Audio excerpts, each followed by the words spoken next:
Welcome to Beyond Bitewings, the business side of dentistry, brought to you by Edwards & Associates PC. Join us as we discuss how to build your dental practice, optimize your income, and plan for your future. This podcast is distributed with the understanding that Edwards & Associates PC is not rendering legal, accounting, or professional advice. Listeners should consult with their business advisors before acting on any of the information that is shared. At Edwards & Associates PC, our business is the business of dentistry. For help or more information, visit our website at eandassociates.com.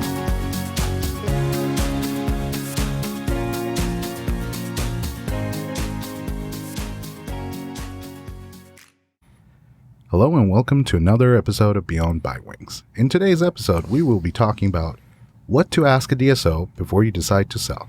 Within the studio, we have a very special guest. His name is Todd Wilson with Star Dental Partners. Hey, Todd. Hi there. How's it going? Good, thank you. Yeah, and of course, we have our regular Robert. Yep, I'm still here. It's nice to have you here. There were a couple of episodes where you were gone. Well, everybody's entitled to vacation. That's also true. And it is summer. And when it's summer in Dallas, I want to be somewhere else. All right, someplace cooler, hopefully. Yeah, hopefully. Right. So, all right, Todd, why don't you introduce yourself to our listeners? Sure, yeah. So, again, my name is Todd Wilson. I work for a company here locally in the DFW area. We are headquartered in Plano, right off of 121 and the Tollway. Our company was formed in 2019. We are backed by a very large private equity firm based out of Chicago, Illinois, by the name of Tyree D'Angelo Partners. I personally have been in the dental field for 28 years. I was a former merchandise and equipment salesman for Henry Schein Dental. So I know the dental market space very well and decided to make the transition and jump into the DSO world, if you may, just kind of seeing where this whole landscape has been shifting, the ground shifting underneath my feet, having the experience of having multiple offices sell out to DSOs, having attrition myself when I was with Henry Schein. So at some point I just said, hey, if you can't beat them, join them. And it's one of those things to where over the years, I wanted to be able to have an exit strategy myself, just like most dentists do.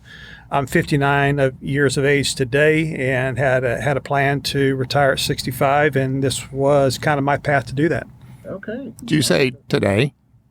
59 today? No, 59 as of a couple weeks ago. Okay, I thought, why would you be here on your birthday? No. I mean, I appreciate you being here, but if it's your birthday, I could excuse you. Yeah, no, I'd still do it for you, Robert. I promise you. Well, he did say a couple of weeks ago, so happy belated birthday. Yeah. Thank you. Yeah. Appreciate that. Yeah. So in another half year, you can start taking retirement distributions with no penalty. Well, I didn't know about that whole the 55 years of age where you can dip into your 401k. Right. Yeah, I didn't know that. Yeah. So that kind of was a very appealing. Well, it's good that you didn't know that. Leave that money there. Right. Take the advice from the CPA. That's right. Oh, nice. All right. So, talking about DSOs, that's a term that we've been hearing a lot. Something a lot of our clients are talking about. Yep. We get questions all the time. They come to me and they say, well, I've been approached by a DSO. And frankly, I think a lot of it is dollar signs. So, Todd, tell us from DSO viewpoint, what should they be looking at, in considering selling to a DSO? Not what are they looking at? That's the dollars. Right. What should they be looking at? Well, there's certain criteria that we look at, which I would hope that they would be looking at. But to your point, let me just kind of address the one thing that you point out. Most doctors, when they hear DSO, they think of like a high multiple. They think of, their exit and it's just the right time, especially if they, have a high revenue office and their EBITDA, their net profitability is very strong. I think they're very savvy enough to think that they could probably have an exit and get a high multiple for their practice is what they're thinking about. But really what they should be thinking about is fit, which we think about, FIT. Every DSO is not created equal.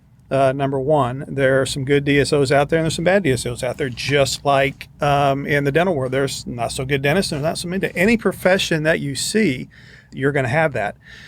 And so we really aspire to be the DSO out there that is going to custom tailor a fit for each doctor is what we look for. And so we're hoping that we match up with that doctor that we're talking to fit his need the same way, whatever it may be looking for. To your point earlier about if a doctor wants to, have a little better work-life balance and he wants a little bit more vacation, right? We can always put that into the contract. We call it a value creation plan moving forward, and that's part of our custom tailoring proposal that we have for our doctors.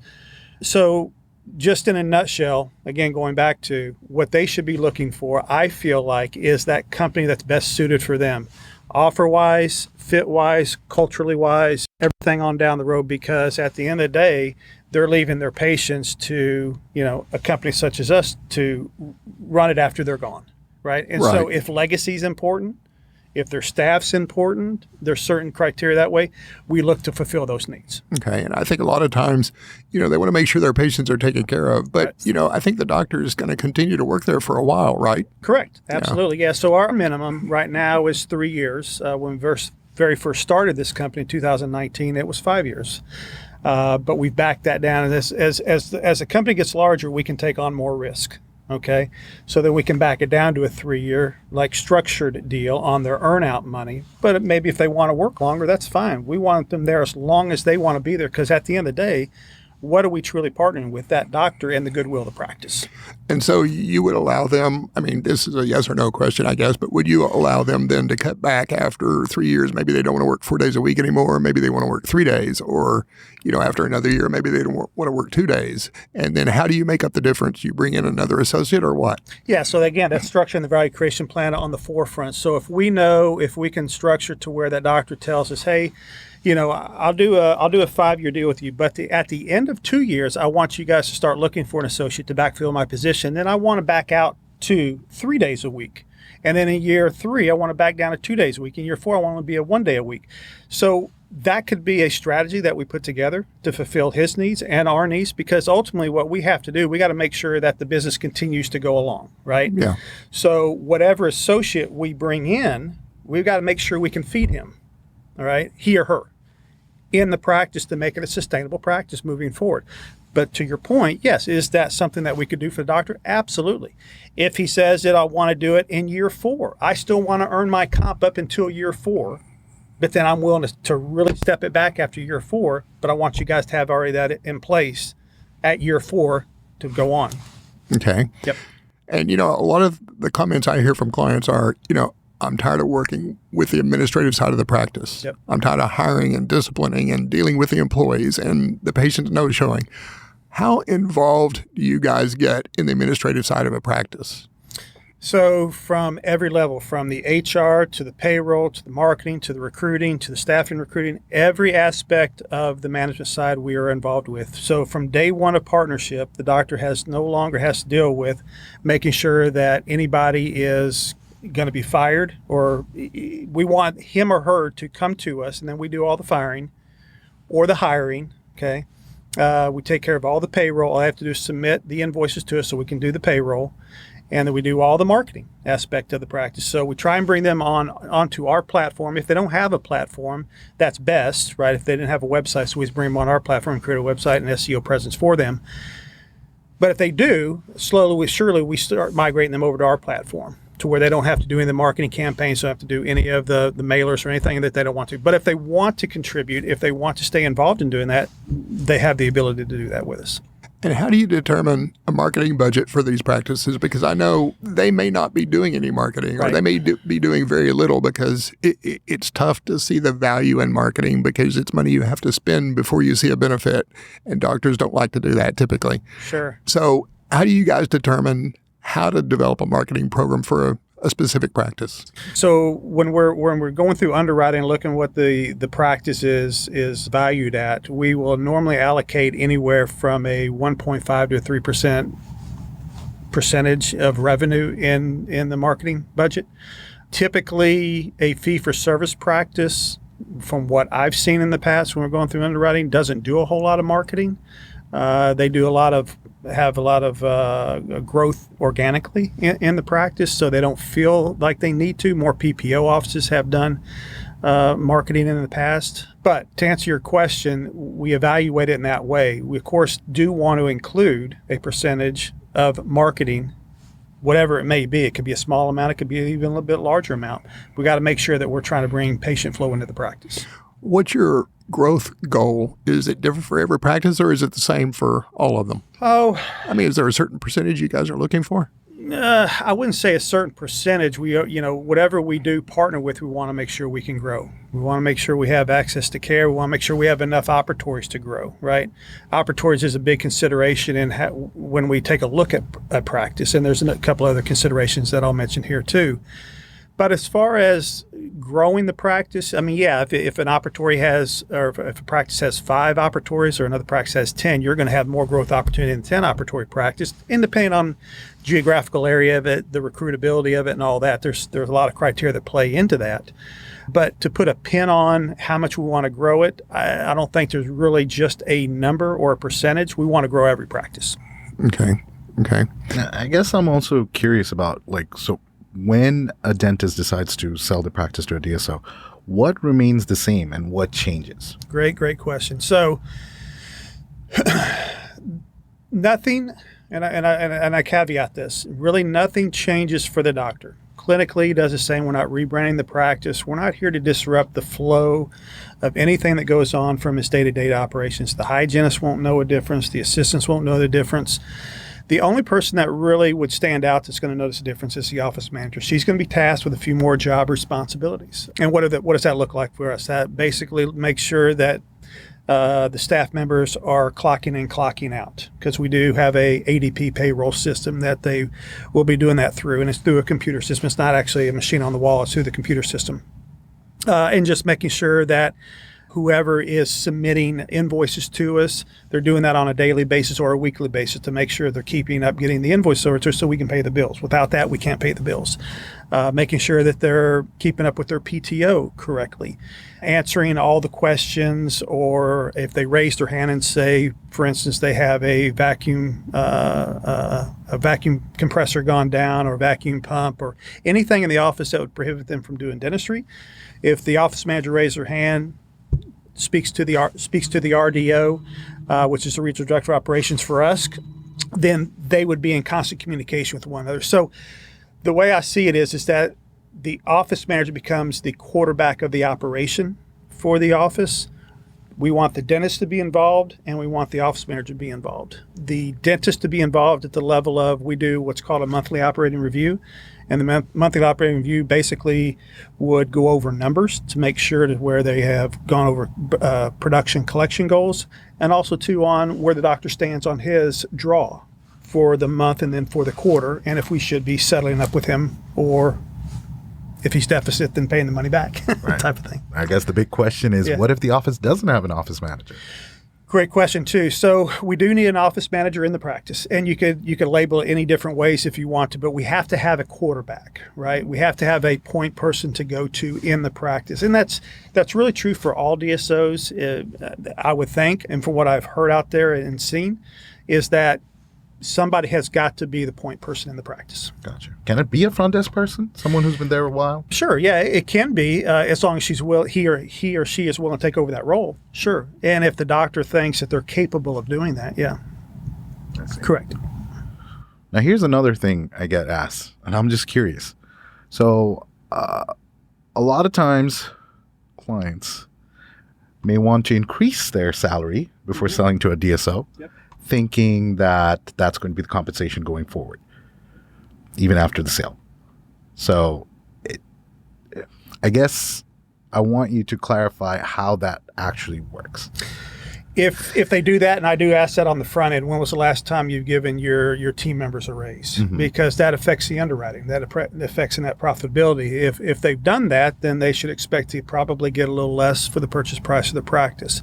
The one thing that we do differently from other DSOs, and I really like to pat ourselves on the back on this, we don't take any employee backwards personally in any of our locations once we've partnered.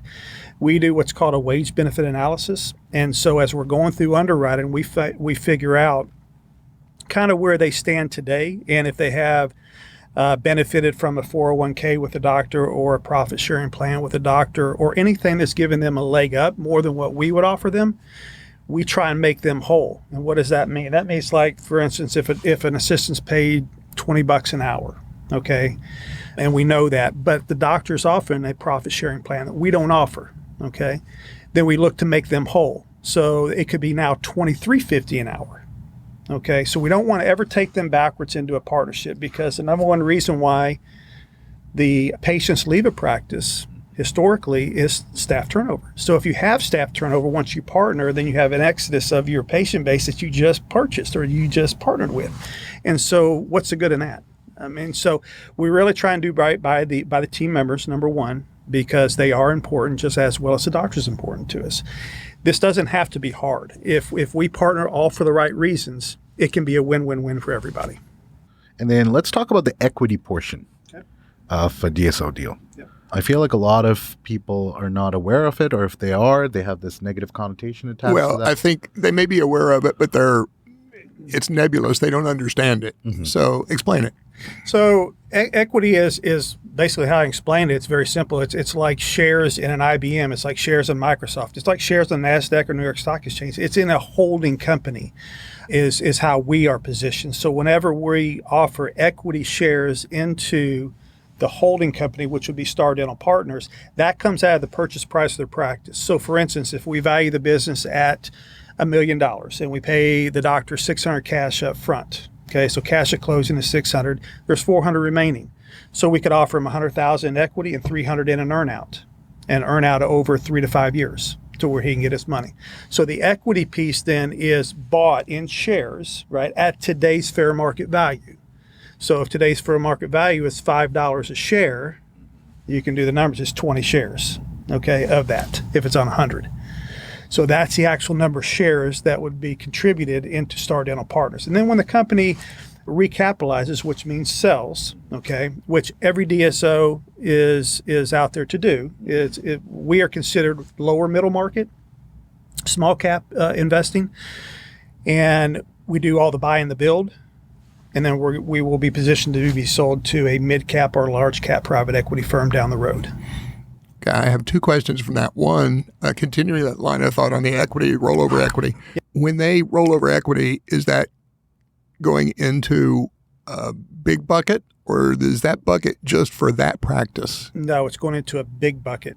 Okay. Yeah. So if it's going into just that practice, that's considered joint venture, and we're not a JV model. We're 100% buyout. So are there some DSOs that are a JV model? Oh, yeah. Oh, yeah. Okay. Yeah. There's plenty of them out there. MB2 being here locally, they're a JV model. They're a joint venture. So you have equity ownership in your four walls.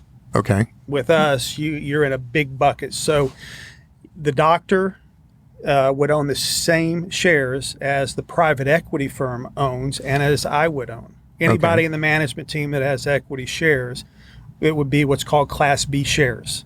Okay, and they are the same as the private equities shares, except they have Class A shares, which are voting rights shares. Right. That's the only difference. Yeah. Okay.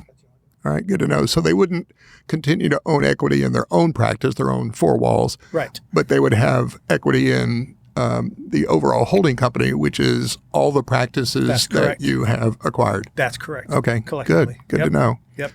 So the profitability of the overall holding company then would depend on, what do they get from that? Do they ever get any dividends or distributions or anything? No, JV does. The JV kind of buyout way gives you distributions based on your equity in your four walls. Okay, got it. Good.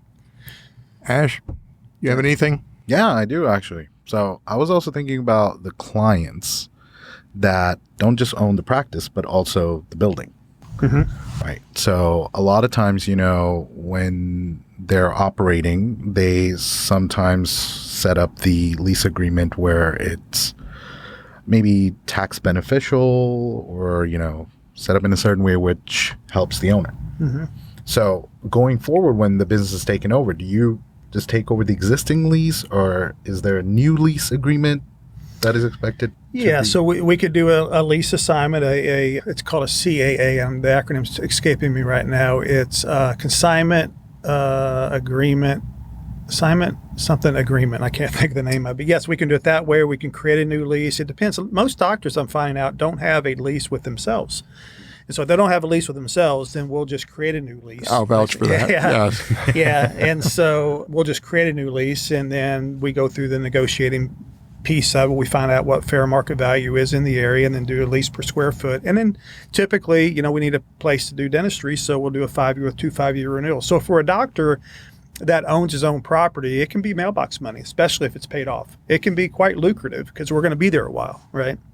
It just depends if they want to manage the business. And I always tell doctors all the time, too, if you don't want to manage it, hire a management company and let them just take 10% off the top, and you don't have to worry about anything. So I've had a few doctors take me up on that, and I've done it. Really? Yeah. Okay, that's good. Well, and if they're paying themselves, let's say what I call excessive rent, Yep. then that doesn't hurt their EBITDA, right? Because you'll add that back and just subtract fair market value. Absolutely. Yeah. That's okay, exactly good. right. Yeah, it's kind of like a little pass-through for them as they're doing it, yeah. Yeah, because we advise them sometimes to pay themselves, enough to be sheltered by the depreciation on the building. Right. But that may be $50 a square foot, where the market might be $35. Correct. Yeah. But they have to be aware of that. So that's a conversation that I have to have, because most of them are shocked when, the prices come back and it's not what they thought. Yeah. And I said, well, yeah, but you got the benefit of doing that because you own the building. That's Okay. correct. All right. Okay, that's good. I mean, honestly, that's what I'm thinking of, questions that the clients could ask. I've been getting a lot of questions about that. And of course, some of these other questions, I think this is just my take on this whole mergers and acquisition regarding private equities and DSOs. For the most part, most of the clients, when they're asking me, of course, they have the dollar signs running in their head, but the other part of it is the work-life balance. Mm-hmm. I feel like a lot of their time goes into the management part of running a practice, and a lot of times, especially with the increased turnover, or this meeting some of the benchmarks that can't apply right now because of the increased compensation, nationwide, they're just constantly stressed. And even just today, like, I had a call with a client that just lost a lot of people, and they just don't know what they're doing or what can be done differently. And they're at a point where this is like, maybe I should just sell the practice, or maybe I should just go back to being an associate. Yeah, I hear that when they're frustrated is when they think about selling. Sure. Does that still work with you guys? I mean, you're going to inherit a practice that just lost a few employees. You're going to go in there and help them and hire everybody up and buy the practice. You do that? Oh, absolutely. Yeah. Okay. But there is a benchmark for us. So we typically look for a practice that has a minimum of 5 operatories and a minimum of 700 in collections. We're probably one of the only DSOs that has the lowest criteria of that, but we see an opportunity and a niche in the market for doctors at that level, right? And then, of course, we want to grow it from there. But going back to your point of why doctors are getting frustrated and they wish they could have a better work-life balance, it is a struggle out there for a lot of doctors, especially today, post-COVID, trying to hire a hygienist at $55, $60 an hour. That eats into their overhead, especially if they're a PPO office. Their reimbursement schedule isn't even where close to support a hygienist. So then what do you have? You have dentists that are picking up doing hygiene in their practice because they can't pay for a hygienist. So it has turned the world a little topsy-turvy, the dental world, if you may, in that regard. So it is a challenge for them. So yeah, I get a lot of calls when I'm trying to flesh out the opportunity to see what their motivation is in selling, and eventually will come out. On top of it, I will tell you that today you have 62% of graduating students coming from dental school are women. Typically, women want to practice 5 to 7 years and then stay at home. That's putting a need on doctors selling their practice because there's not a need for other dentists to buy them. And then on top of it, what we're seeing is the millennial generation doesn't want to own a business. They want to just do dentistry. They want to come in and be done at the end of the day. So for the older doctors, for the 60 plus that are looking to transition and have an exit strategy themselves, it's becoming harder and harder and harder for them to do it. Look, DSOs have emerged because of that. We're fulfilling a need. And, I would say when I started back in 2019, there were 110, 120 DSOs. Today, there's only 250, 270 DSOs nationwide. So just in 4 years, you can see the growth in the DSOs just explode because there's a need out there. Yeah, I think about 60% of those are in Texas. No, it is. I mean, Yeah. literally, No, I think no, there's yeah. 160 or so in Texas. Yeah, it's a very competitive market here. Yeah. Absolutely no doubt about it. Yeah. Well, let's go back to the structure of the deal. My other question was on the earnout. Yeah. So you got the cash up front. Yep. You got the rollover equity and the earnout. Yep. So what do they have to do to collect on the earnout? So there's two ways we look at it. It's either through what's called a collection hurdle. So if we partnered with a doctor at $1 million, let's say, and that's what he was doing revenue-wise, we just would expect him to keep hitting $1 million year over year to get his earnout money. Either that or we tie it to what's called an EBITDA note, and EBITDA is the profitability. So if you're looking at EBITDA, I don't have to tell a CPA sitting across from me, but it's total gross revenue minus all expenses. It's a very simple way of looking at it. So if the EBITDA, let's say on $1 million is 20%, that's $200,000. We have him hit $200,000 year over year to get that money. We do something quite unique that a lot of other DSOs don't do. We call it a catch-up clause, and basically what that states is that let's say the doctor doesn't hit the 80th percentile of 200,000 for 1 year. I'll take COVID as an example because it's a great example. Let's say I partnered with a doctor in 2019. 2020 came, and giving you the same scenario in revenue, he had 150,000 in EBITDA. So just for that 1 year, he would not get his earnout money. Let's say in year 2, he did the same thing. And even let's say in year 3, he did the same thing, and we had him on a 5-year structured deal. In year 4, he got back up to 200,000. Just got back up to it. You don't have to go over it by a certain amount. Just get back up to the break-even part. All the money he missed out on year 1, year 2, and year 3 would retroactively get paid with interest in full. So with interest. With interest, because it's called our catch-up clause. We don't hold anything against the doctor. I mean, and how I can say it is just stuff happens in life. COVID happened. It wasn't his fault. It wasn't our fault. It just happened. I mean, and the doctor, let's say, could get very ill or have a broken arm or whatever and not be in the practice for 6 months. That could cause him not to hit his revenue hurdle or EBITDA note. And if he doesn't, he still has that opportunity to make it up. With a lot of the other DSOs out there, you either hit it or you lose it. And what I've seen with a lot of the other ones out there is you have to hit maybe 100 and something percent. Correct. You have to go over what it was when you sold it. So that's interesting to hear that you guys are just looking for the 100%. That's great. That's correct. Yeah. Just get back up to break even. Don't go over by 10, 20, 30%, whatever it may be. That's exactly right. Good. We really try and be fair by the doctor and do right by the doctor. No. Okay. One more question. Do you have like your own team of employees? Let's say if somebody just decides to quit or, at a practice or like it. Yeah. Where do you find new employees? That's because everybody's having a problem with that, Mm-hmm. Yeah, no, it's the same for everybody through temp agencies, through staffing agencies. If we have, for instance, maybe a cluster of dentists in an area and we need, let's say an office manager had given notice, but we have an office manager just down the road. Could she split time to where we found somebody? Sure. Just come in and help and pick up. And so we may rob from Peter to pay Paul that way just to make sure that temporarily, right, until we find somebody. But again, listen, it's a struggle for everybody. I'm not going to excuse ourselves and say we're doing any better than anybody else. But the one advantage that we do have is if a doctor can't provide a 401k or can't provide health insurance or can't provide certain things, we can as a company, and that's what we do. So that the extra benefits that we're able to provide to any team member goes a little bit farther than what a doctor sometimes can So you do provide a 401k? Absolutely. We don't match today, but we provide a 401k that they can contribute to. Okay. I misunderstood earlier because you were talking about profit sharing. You said you don't do that, but you do a 401k. We do, yeah. Okay. So, and you do health insurance. Correct, yeah. Okay. Yeah, and I was using that example. Some doctors offer 401k and some doctors match. Yeah. Right? Right. And so we don't match. And so if I'm looking at the wage benefit analysis, I have to see what they're matching in order to make that up. Sure. Yeah, there's certain benefits that they may offer. Heck, we offer, I think, a better PTO structure than most dentists do. If you're a senior team member with that doctor for 10 years or more, you get up to 4 weeks of vacation with us a year. Okay. And you're grandfathered in. I'm not sure we want our listeners to hear that. Right. Good information. Yeah. That is definitely good information, yes. Well, thank you so much for being on our episode today, Todd. Oh, you're so very welcome. Thanks for having me. Yeah. Sure, absolutely. Appreciate you being here on such short notice. Yep. Anytime. I'd love to come back. Thanks for listening today. be sure to subscribe to Beyond Bitewings on your favorite podcast platform. For more information, you can follow us on Facebook, Twitter, and LinkedIn, or reach out to us on our website. You can also shoot us an email at info@eandassociates.com.